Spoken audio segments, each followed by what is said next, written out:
for all 13 of you people who have decided to subscribe to my channel. 13 people. Wow. Mr. Beast is he's kind of jealous of me right now. I wonder who has the most subscriptions. Does he have the most subscriptions? Let me know. I think he's there. If he's not there, he's pretty close to it. And oh, what a beautiful picture they put on these things here. For look at how beautiful this place is, man. Can you imagine living in a place like this here? Look at this. Could you imagine living in a place like that? Wow,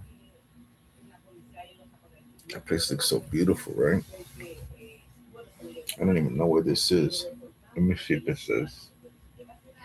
I guess not. It turned on me. It turned on me. What is this? This is. It looks. It went into a browser. It looks like it's Chrome, but we know it's not Chrome. Actually, it's now it's something else came up. This is like whenever update complete.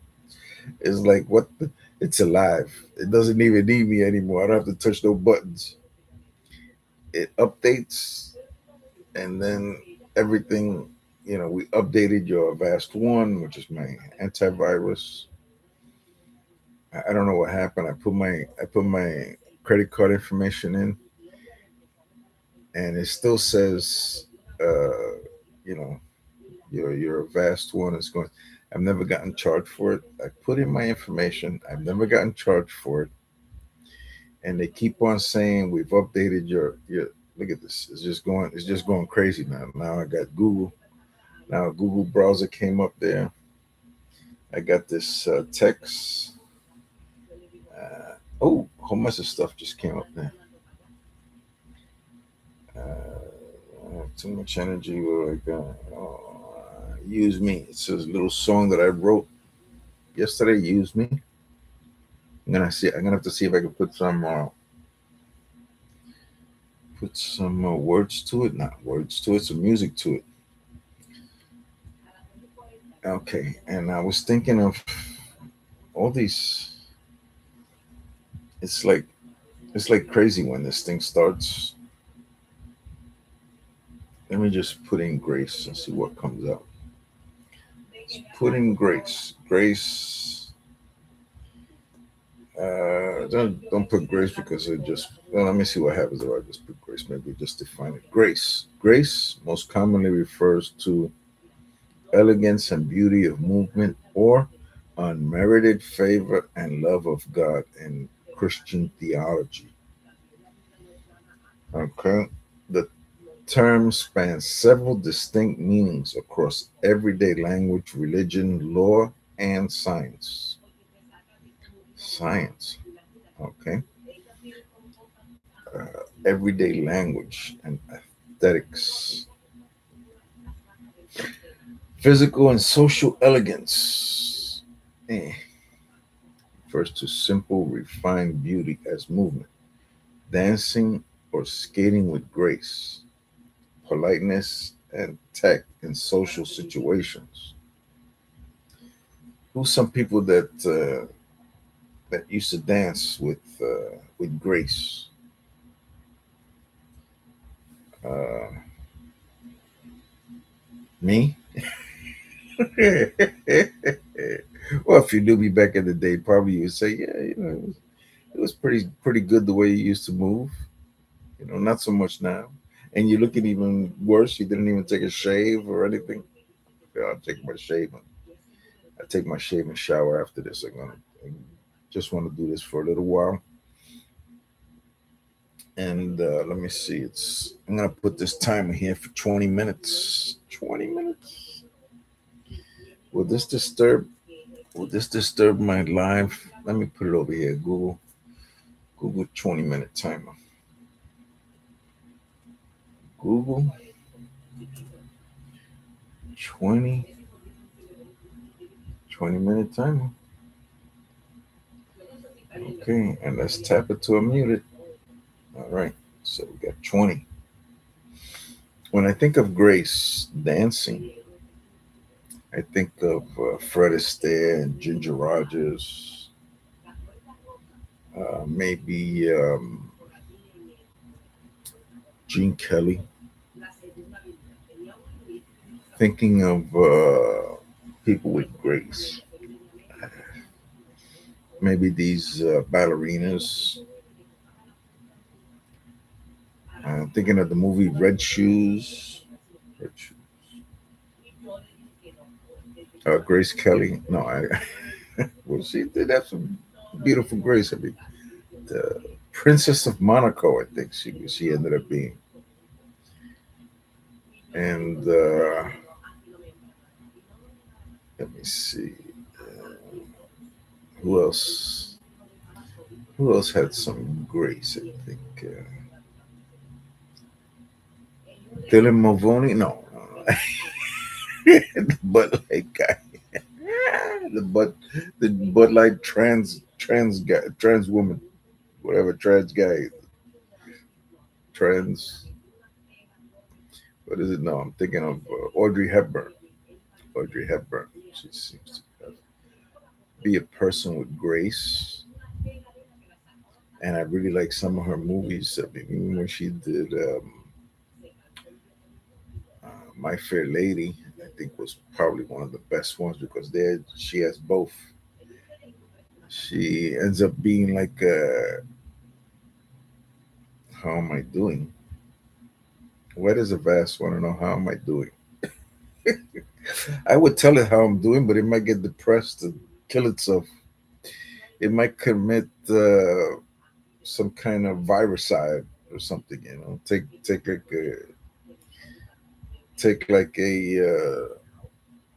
like a bite out of the poison apple. Okay, I don't know. Let me X out of that. That's not good. Let's X out. I need to get my glasses on me. Okay, let's go.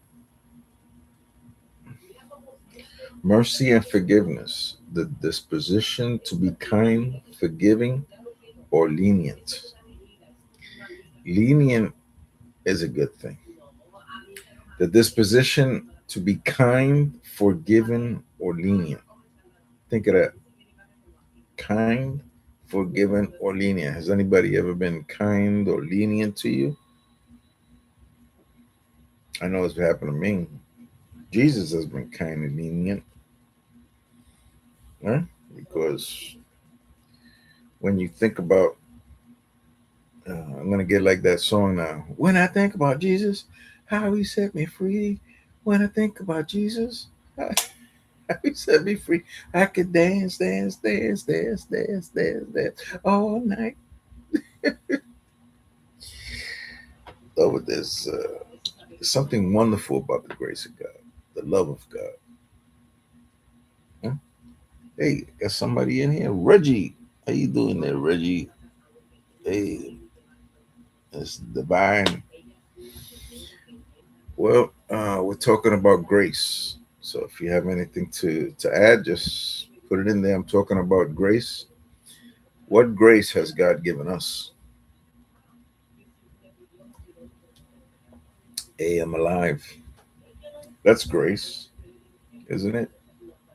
I know if I was God, things would be a lot different. There'd be a lot less grace. If I was the blessed one, this would have been all over with a long time ago. But thank God that He's God and I'm not. He has a lot of grace. He has all the power, has all the glory, all the knowledge, and He's everywhere. I think it's rather amazing that God would have all this grace to us. The Bible says He knows we are just dust. He knows He made us, right? He made Adam from the dust of the ground, and He breathed in him the breath of life, right? So He knows what we're made of. He knows we're just dust. If you open up a coffin of somebody who died some time ago, you'll open it up and you'll see it's just dust.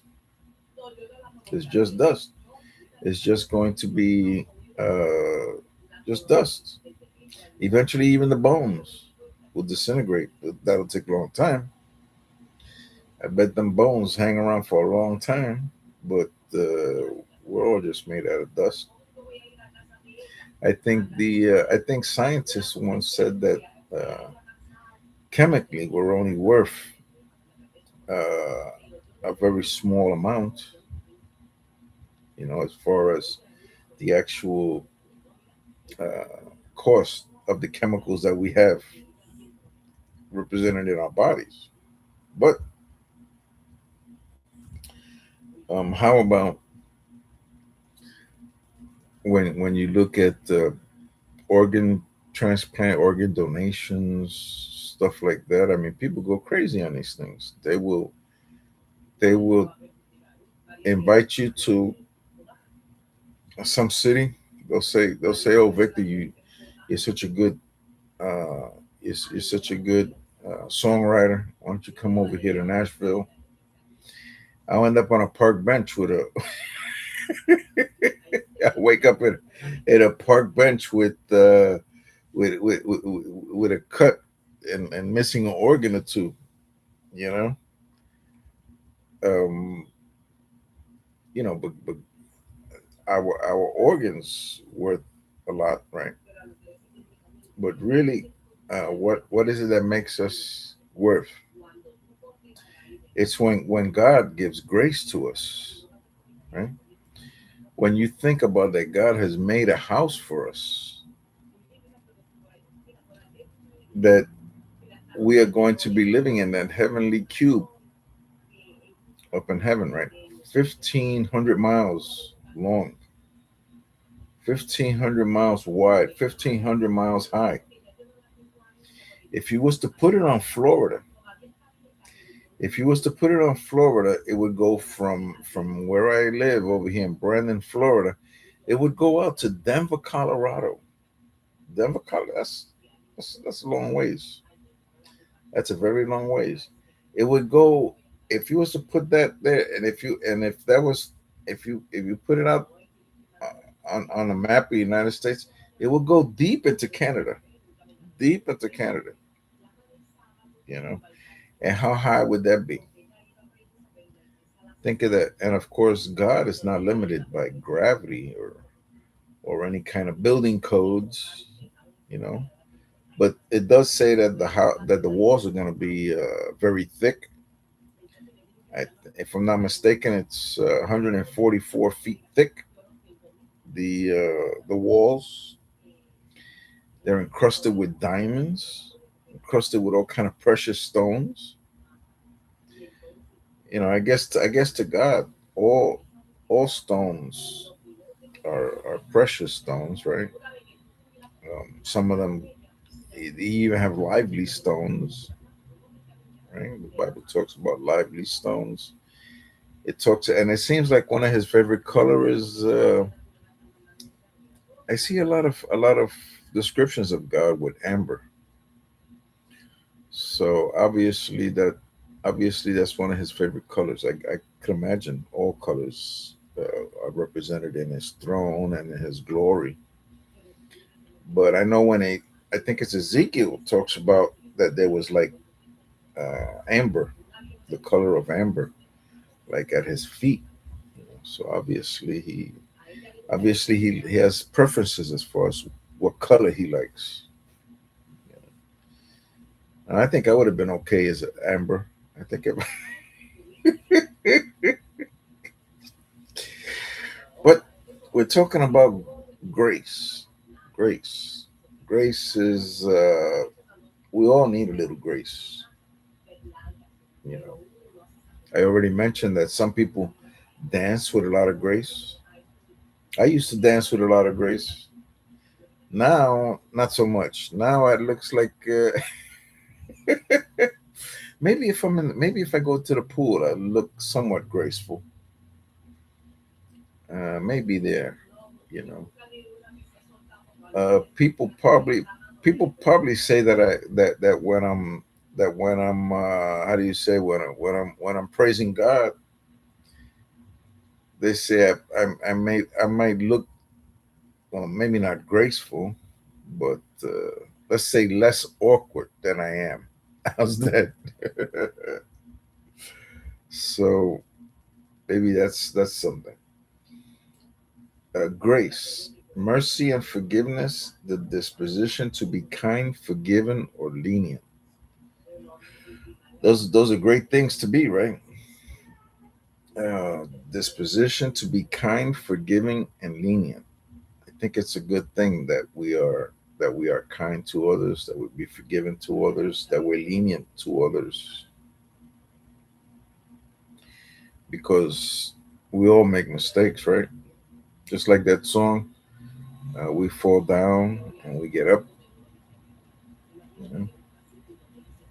I love that song. It was made by Bob Carlyle and also made by Donnie McClurkin. I like both versions of it. Beautiful songs. And I think we need to always remember the grace that God has given us. I like that.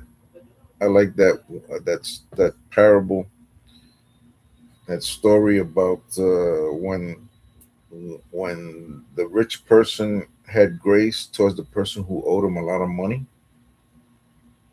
Hmm? Let's see here. I think it was the unforgiving debtor. Maybe that's what it is. The unforgiving debtor. The unforgiving debtor parable. Is that what it is? Let's see what we got here. It's searching. It's searching. The parable of the unforgiving debtor. Then Peter came to him and asked, Lord, how often should we forgive someone who sins against me? Oh, we got to read this. We have to read this. Then Peter came to him and asked, Lord, how often should I forgive someone who sins against me? 7 times? No, not 7 times, Jesus replied, but 70 times 7. Therefore, the kingdom of heaven can be compared to a king who decided to bring his accounts up to date with servants who had borrowed money from him. In the process, one of the debtors was brought in who owed him millions of dollars. He couldn't pay, so his master ordered that he be sold along with his wife and children and everything he owned to pay the debt. Oh, you people remember this one? But the man fell down before his master and begged him, please be patient with me, and I will pay it all. Then his master was filled with pity for him, and he released him and forgave his debt. But when the man left the king, he went to a fellow servant who owed him a few $1,000s. He grabbed him by the throat and demanded instant payment. Mm. So he wanted instant payment. He didn't want little by little.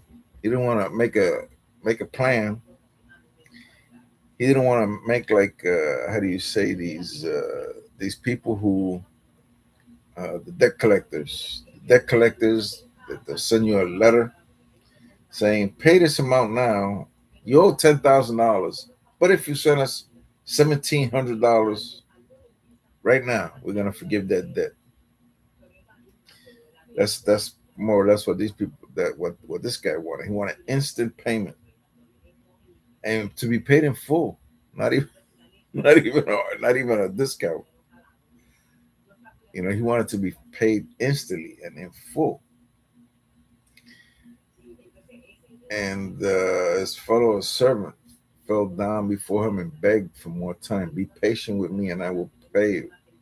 He pleaded, but his creditor wouldn't wait. He had the man arrested and put in prison until the debt could be paid in full. That's messed up.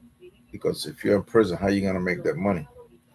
I guess now you stop going on GoFundMe. Get me out of prison. Get me out of prison, please. I need several $1,000s. You know, get me out of prison. I went in over my head. Having a debt back then is not like now. See now, they give you a lot of time, and there's only certain things they could do here in the United States. I don't know what country you're at, but over here, they could only do so much. You know, they can't officially take you to court, but they can they can fake it. They can fake it. And how do they do that? They they, they have you go to court on some trumped up charge. I don't know what it is. And then you get over there, and then uh, I went with a person actually who did that. Seeing that I worked as an interpreter, I went to many court cases, many doctors' offices, and then the lawyer will put that person to the side and say, okay, this is what you owe. Can you pay whatever per month? And then you either say yes or no or whatever. You make some kind of arrangement with that person, with that lawyer. And these lawyers, they do that all day, so they're gonna be making a lot of money at the end of the day, and they're gonna keep up on you. And if you decide not to pay, they're gonna bring you again to court. They could keep on doing it. And if you don't go to court, they there will be a bench warrant, okay? Because you're disrespecting the court, you're disrespecting the judge by not showing up. So well, back then they'd put you in jail. If they had a better prison now, they, I don't think there would be any free Puerto Ricans out there. Oh no, I didn't say that. Oh, that's terrible.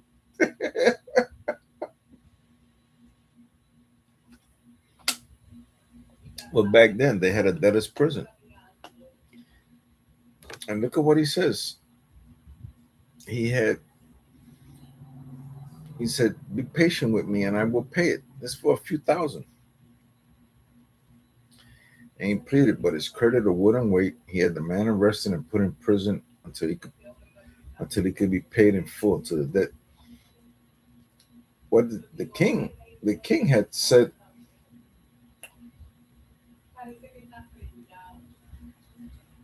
The king had said, he look at this. It's a little bit different, right? There's a different amounts, right? We're talking about millions of dollars, and the other one is thousands of dollars. Maybe this is how the law worked back then.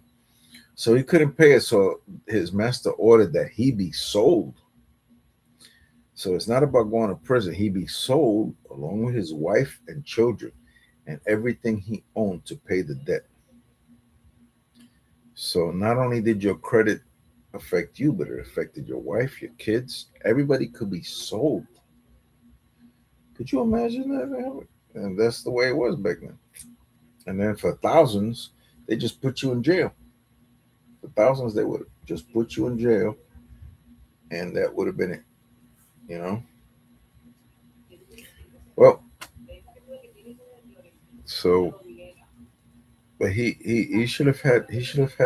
uh he should have had how do you say, he should have had mercy. He should have had grace with.